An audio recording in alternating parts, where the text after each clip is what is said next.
Just a quick disclaimer before we get into this language. Well, one, I'm not really a linguistics professor, so I don't really have the best idea of grammar, so I'm just sort of winging it, if that's okay with you. And second, I am kind of rough on the IPA.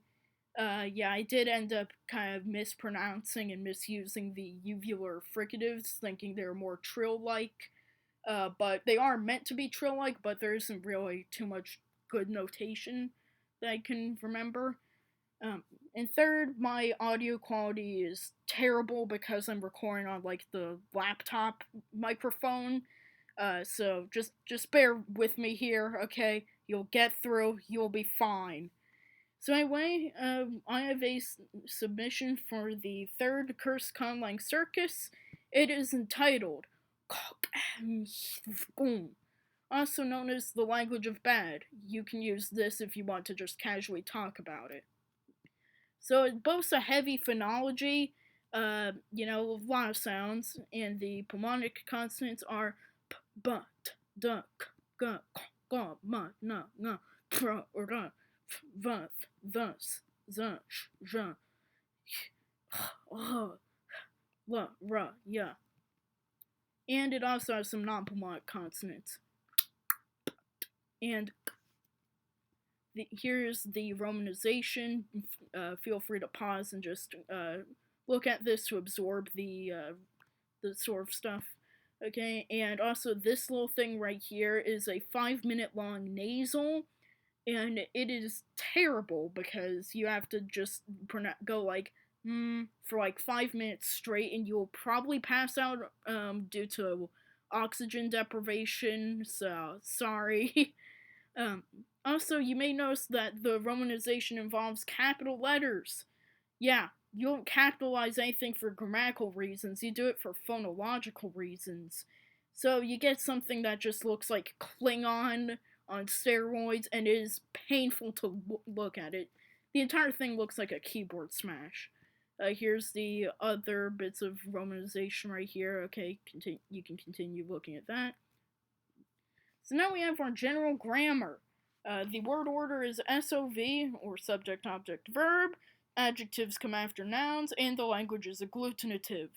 The language cannot actually ask a question, but instead make a request or demand. So if you walk up to someone and you're like, oh, hey, what's your name? You would have to say, hey, I would like to know your name. It can also work for like yes or no or this or that questions. Like you can just say, hey, we have steak and fish.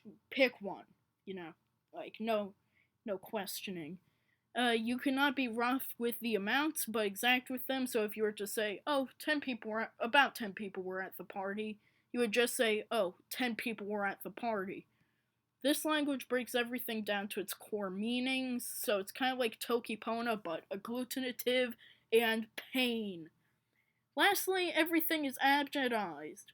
If you were to say the name Edward, it would become the word because you have to get rid of all of the vowels.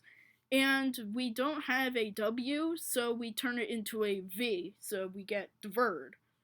That alone is the raw word, but it is deemed ungrammatical. So now we get into the specific grammar that is torture to learn.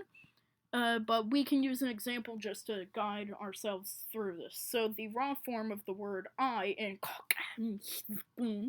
is if we put the word into a sentence without the gendering, we get because since it starts with a bilabial sound, the second letter is removed. Goodbye. Okay, we'll miss you. Next, we move to grammatical gender, which always comes at the front of the word. Since the word starts with an adjective, if it starts with a plosive, it'll also have the same grammatical gender. It is considered male, which is ch in the language, creating the word ch. If the speaker identifies as female, we add the zh suffix, making it ch. If the speaker were to identify as male, though, we'd have a problem. So this is where I get into a very bizarre grammatical feature. Right here, it is called destructive mitosis. Since our speaker identifies as male, we have the suffix ch, making ch. This is deemed as problematic as the grammatical gender and informational gender agree with each other. What happens next is we move the word over onto the period.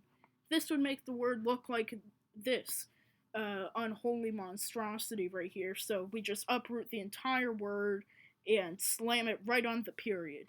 In qhk'hmcDGn, the punctuation is actually pronounced, so a period would be so making the final pronunciation of this word be yeah, it's very hard to say. Like, my pronunciation may not even like be truly the language during the translation because it's just such a nightmare. Since the word was yanked from its original place, we put the gender that was agreed upon where the word used to be. This little dash will be a placeholder for other words, so it would be like ch, where the I was, and then we'd have some words in between, and then you'd have this monstrosity like thrown over. If this event happens 2 or more times in a sentence, the words will, with the agreed upon genders, will have their gender be completely wiped, so like the prefix and suffix just gone, and they will be replaced with that 5-minute long M.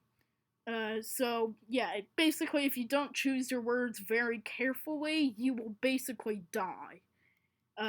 Yeah, fun, right? So here's where we get to our translation. Yay, we did it. So, about 3 things I was absolutely positive. Well, we can convert that to things 3, I was sure, and we can break it down even more. So that's, like, this is the pure the pure raw semantics without any, like, grammatical reshifting. And then we have the actual raw words with the genders that are needed. And here we go right here. Also, the language breaks up some parts, like longer sentences into more bite-sized chunks. Okay, so from now on, you'll just see this structure, and I'll pronounce the bottom. Okay, so we have this.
Now, so, alright, yeah, so after that riveting experience, I bet you would like to know your name in qhk'hmcDGn.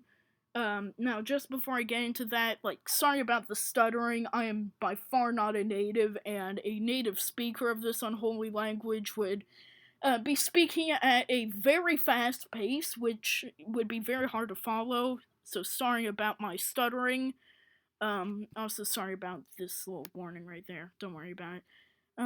So here's your name. So we have Agma Schwa, so we eliminate the vowel, so we get Gm Shw. And then we get rid of the CH right there because it's technically just part of the sh. And we turn the wa to a va, so we get Gm Shv. And then we have the gender. It is grammatically male, and you identify as male, so we have qhk'hmc. And we have, well, since this starts with a voiceless fricative, we have inanimate, so we have pshv. and then you identify as male, so we have ch. So, and then we'd uproot the first agma part, and place the agreed upon gender right there, and we'd toss it over onto the period, getting this riveting name of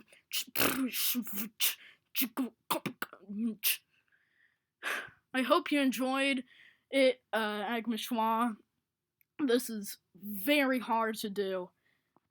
So I was going to make this a partial relexive check, but I realized I didn't have enough time to read through 200 pages of Czech grammar. The click sounds are unbelievably sparse in qhk'hmcDGn because the awkward word generator apparently just didn't sprinkle them thoroughly at all. There's a writing system for this language, but I am not in the mood to go over it. I might make some other video explaining it, but you can check that in your own free time. I, for some reason, thought that the uvular fricatives were more trill-like, so treat them like trills when pronouncing the words. The IPA is hard. Yeah, sorry, I already mentioned that. Yeah, I would definitely like it if someone could mail me some cough drops, and thank you for